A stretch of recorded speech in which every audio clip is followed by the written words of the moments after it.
Hello, everyone, and welcome back to another episode of the Influence Economy podcast. I'm your host, Shayna Davis. I'm glad you're here, but before we get started, I would love if you would do me a favor.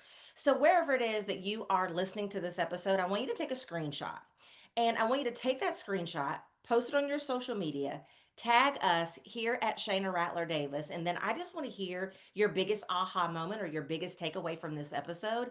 And the reason why I do that is because, in my opinion, far too many women are living beneath their profit potential. And everybody doesn't know where to start in order to change that. And so, the more times that these episodes are shared, the more likely people will be exposed to the shifts that are going to be required for them to own their influence. So, I appreciate you being willing to share. I'm going to read my guest's bio and we're going to get to another great conversation. My guest today is a personal branding expert and stylist for female entrepreneurs. Drawing on psychology and branding, she helps women define and embody a magnetic personal style that encourages them to take bold action, or she likes to say, color outside of the lines.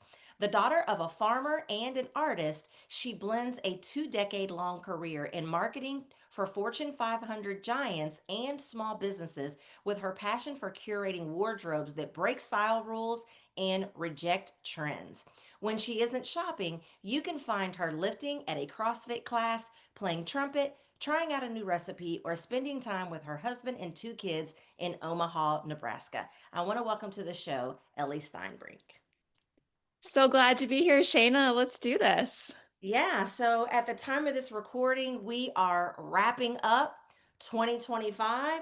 Some of us have thought it was a phenomenal year. Others have wished that was better. But regardless of what side of that line that you're on, 2026 is just a couple of weeks away. And I want us to talk about something that most women really care about. Some people, they feel it's their jam. Some people struggle about it. And I want to kind of talk about our style and our presence because many of us need an upgrade. And sometimes we need an upgrade, not because things are horrible. We just need an upgrade because we are going to a new level in our career and in our businesses. And I think that every time we upgrade our lives, that we should probably assess whether or not our style needs an upgrade as well. So I'm just curious, as we look into 2026, why do you believe that style and presence is going to matter more than ever for women, whether they're entrepreneurs or leaders inside of a company? Yeah, that's a great question, Shayna. And I've got two thoughts for you. The first one is I think often we can think of clothes as, and I think the world and our culture can portray clothes as being very frivolous or maybe self-indulgent. And what I know to be true, based on science and research, is that the what we wear matters because not only does it change how we feel, but it changes our daily results. Mhm. So, what does that mean? Let me just give you an example. So, I want listeners and you to think about what I would consider a not so great day in our closet. Okay, maybe if you're listening, that's today. Maybe it was yesterday. Maybe it feels like every day of your life where you walk into your closet and maybe things don't fit the way you like them to. Maybe you've got a toddler around your ankle and you have no bandwidth to even think about what you're putting on. Maybe things aren't clean.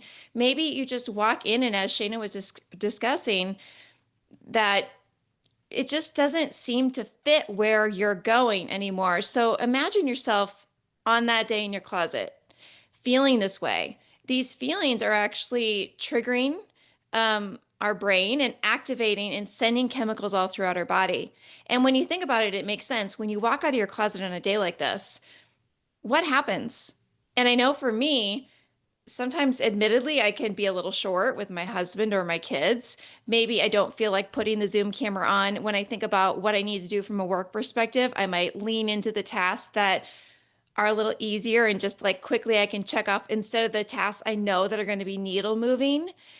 And then those kind of actions lead into your results for the day, which maybe you didn't send that pitch you needed to send. You didn't reach out to that new business lead that you really know would have enhanced your business.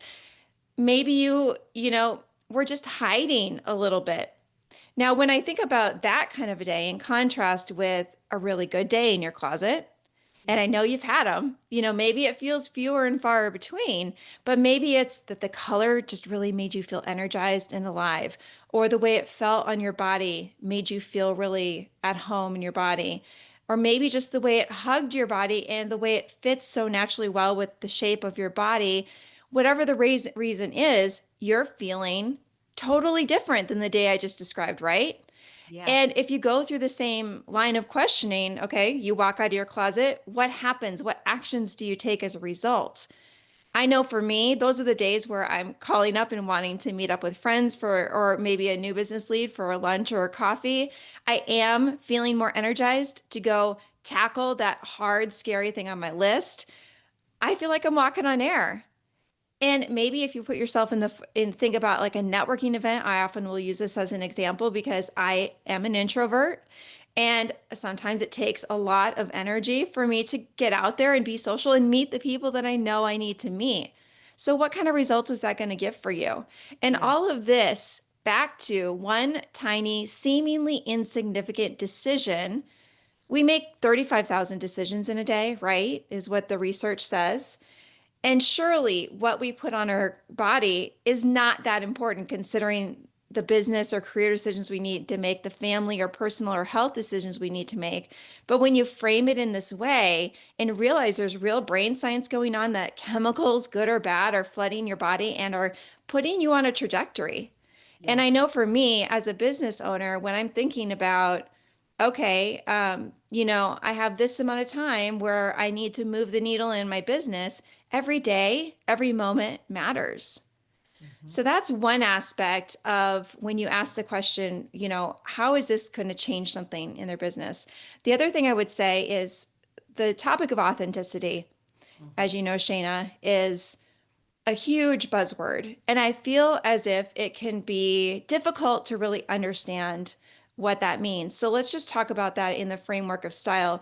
What I do know is that when I'm working with my clients, what I've realized is there is a hesitation to fully lean into something that would feel authentic to them and something that would really truly light them up. And why? Because from the time we were little girls all the way up until current day today, we're being given messages and rules and beliefs about how we should show up or how we should not show up.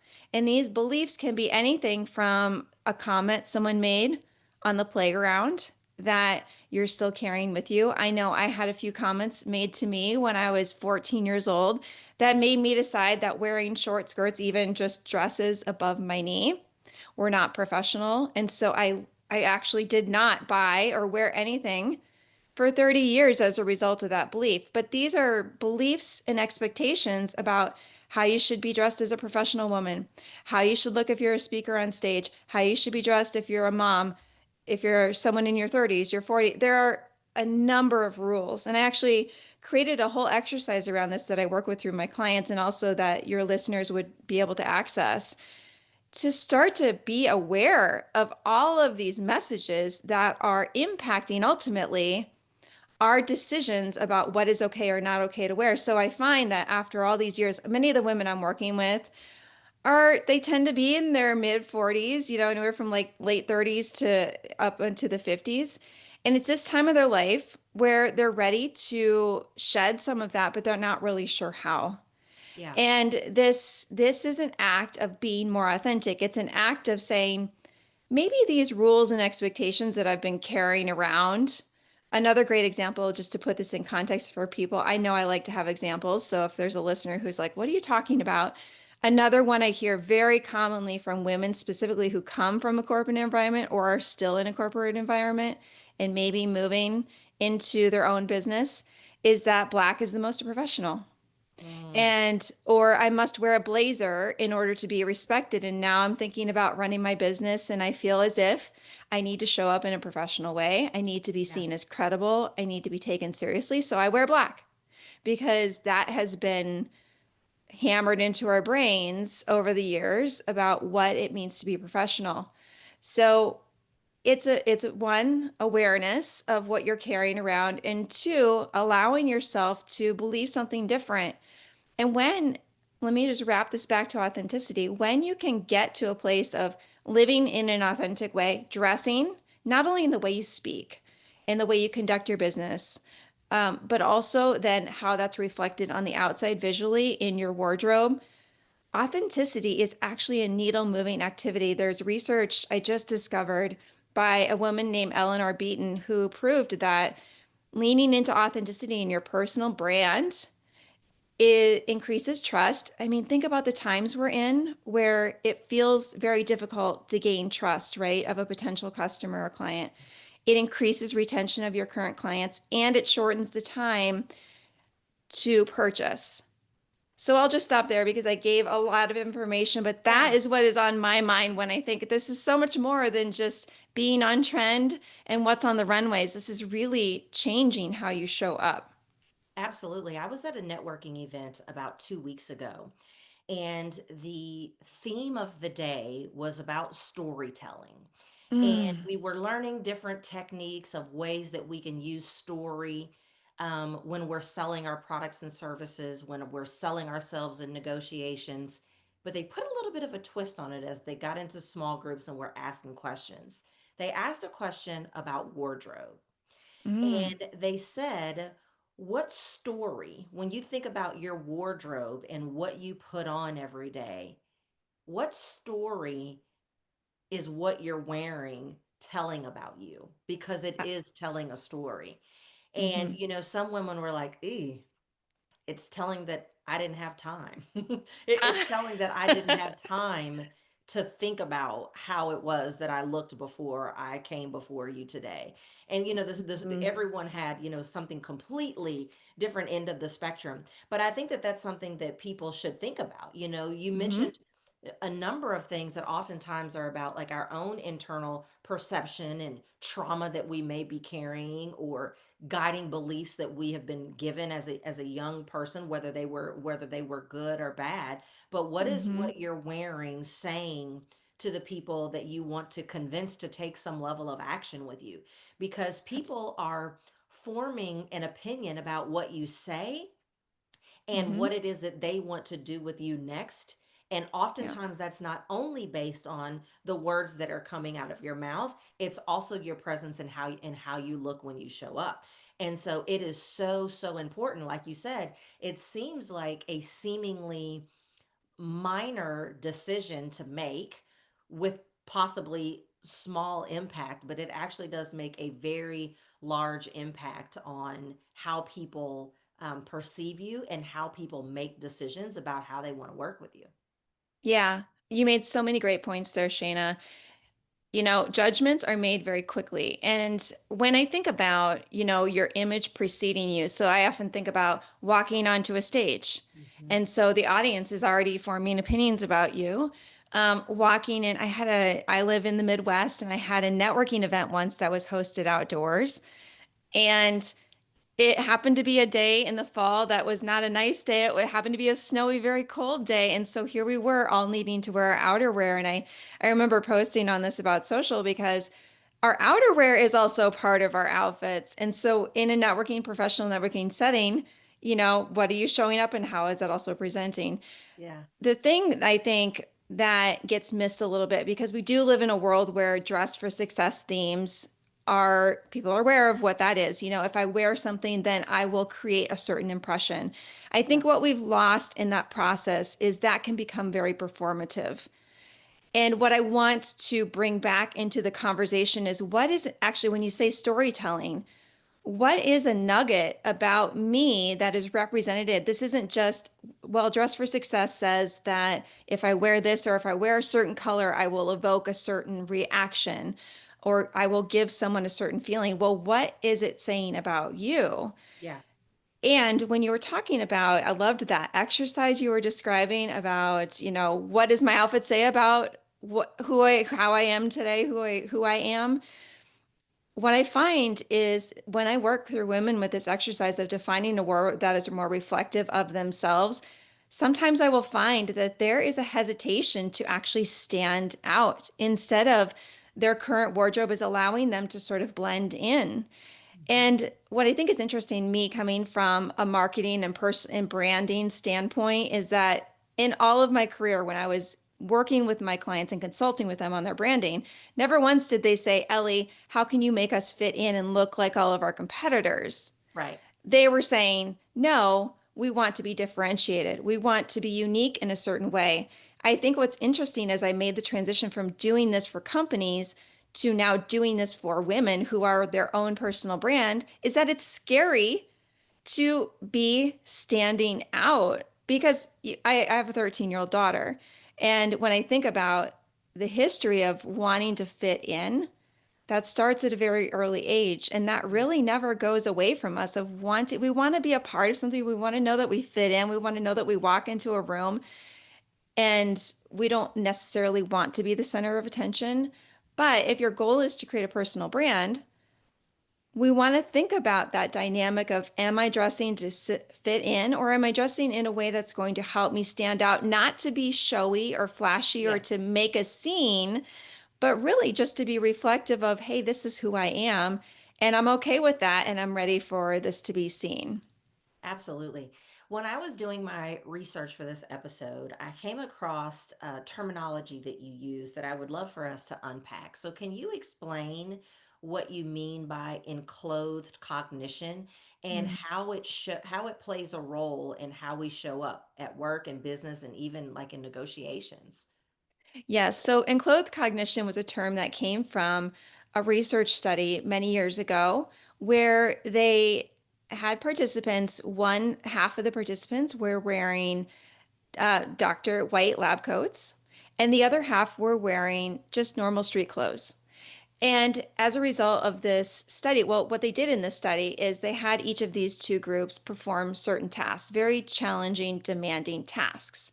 And what they found is that the group who were wearing the lab coats actually came out doing better on the task. They had much more focus and they could work longer on these tasks. Hmm. And so, what came about as the result, what they concluded from these studies is that what you wear actually changes your mindset in terms of how you approach whatever is in front of you. So, I often will think of this as like armoring up. And again, I think there's a interesting line between armoring up in order to sort of put on a costume. Yeah. Like if you think about if anybody here knows Beyonce's story, she very much did this where she put on a version of herself to become what we now know as wonderful Beyonce, but that wasn't her personality. She had to sort of step into that by putting on clothes and adopting a persona that made her step into that. So sometimes I think of enclosed cognition in that way where you're sort of armoring up in a new version of yourself. But if we can do it in an authentic way, I mentioned networking before. This is where if you're an introvert, you also know sometimes it feels like you need to armor up. And in those scenarios, I will often lean into one of my favorite colors is yellow. I love all the colors, so you'll often find me in color. But yellow, for some reason, makes me feel very social and it just changes my energy. So I will often find myself in networking situations wearing something like that that sort of helps me armor up and meet the situation. Because the worst thing for me would be to not feel great in what I'm wearing, show up at the event and be a little bit of a wallflower, Yeah. not introduce myself versus putting something on that's going to trigger that energy, that right energy that I want to show up in. And then I can leave that event not feeling regretful of how I did or didn't show up. I know that I Yeah. showed up in the best way I could. So let's get into some of the how to things that people can implement. So if women are listening to this and they're ready to elevate their style for 2026, where do they start? Yeah. I think there's a real temptation when women feel that they're ready for a transformation. Our knee jerk reaction is to want to go shopping. Mm. And I would caution you, while I know it sounds fun and it feels like it's productive, that going out and, okay, I'm doing something, I'm trying things on and I'm experimenting. What I want to say about the retail environment, why I feel can be a dangerous place to start, is that there's a lot of temptations. There is a lot of fear of missing out. There's stylists at the store, although very well meaning, that are telling you, oh my gosh, you look so great in that, or this is the new trend. It can be very confusing. Whether it is that things are on sale and now I like it because it's on sale. Hello, I've been there. Or that there's just a lot of pressure. And this happens not only in the retail environment when you're shopping online as well. When you see those little signs that say, oh, there's only six of these left. So, what I'm asking when you feel that knee jerk reaction to want to make a transformation, to want to go shopping, to start to solve your problem, what I'm asking listeners is to consider asking this question: who is the woman I'm becoming? And start to get really curious about what that is. And another exercise I give them is to think about an event that's maybe coming up in your calendar. Maybe it's an important social event, or maybe it's an important work event, a conference or something where you know you really want to show up and be in your best energy. You want to show up as your best self. I want you to sit down, pen and paper, and visualize the most perfect outfit you could wear. And this is irregardless of time, money, resources. Just let yourself dream. What would that look like? And if I was getting rid of all the shoulds, like, well, I know that event, everyone's going to be wearing this, or, I probably shouldn't wear this color. If you can leave those to the side for just a moment and start to get very detailed. What color is it? What's the silhouette? What's the flow of it? Is it a pantsuit? Is it a skirt? Is it jeans and sneakers and a blazer? What is it? And those will start to be clues about that next level version of yourself and how she wants to show up. As you're listening to this recording, I am 11 and a half months in to the most difficult challenge of my life that I want to invite women into. And if you feel like, oh my God, Shayna, there's absolutely no way that I could do that, I thought the same thing. So start with less than this if you can. But I actually, on January 1st of 2025, I entered the No New Clothes 365 challenge, where we are not allowed to buy anything, no clothes, no shoes, no nothing that's clothing related for the entire year. And the reason why is because we've all heard about the 80-20 rule, and the same thing applies to our closet. Not only, well, the first part of that is we wear 20% of our clothes 80% of the time. But the Yep. other piece of that that I know rang true for me is that every time I wear this, I wear it with that.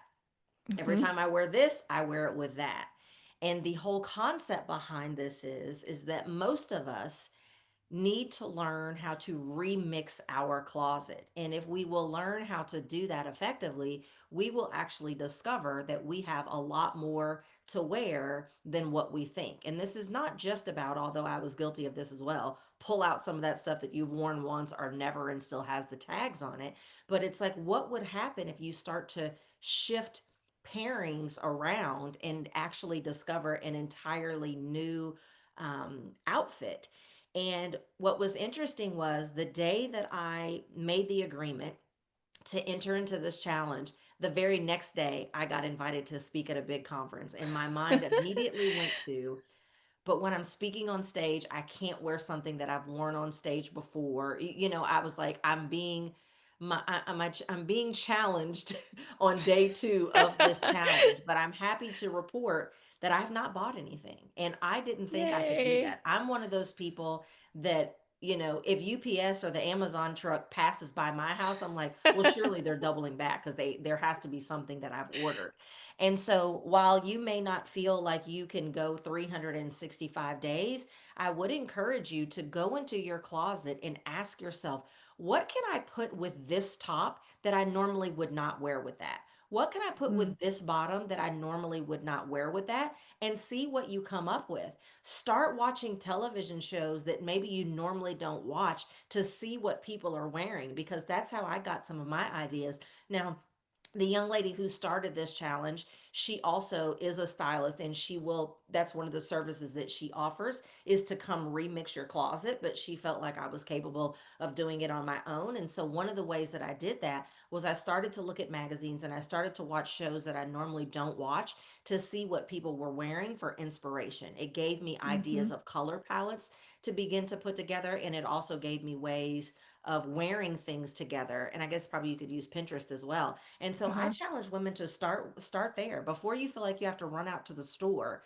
Yeah. See what you can remix in your closet. And if you do have to run to the store, pick a staple piece that you know is not going to go out of style. You need a good pair of black pants. You need a good, whatever those things are that I'm not the expert in.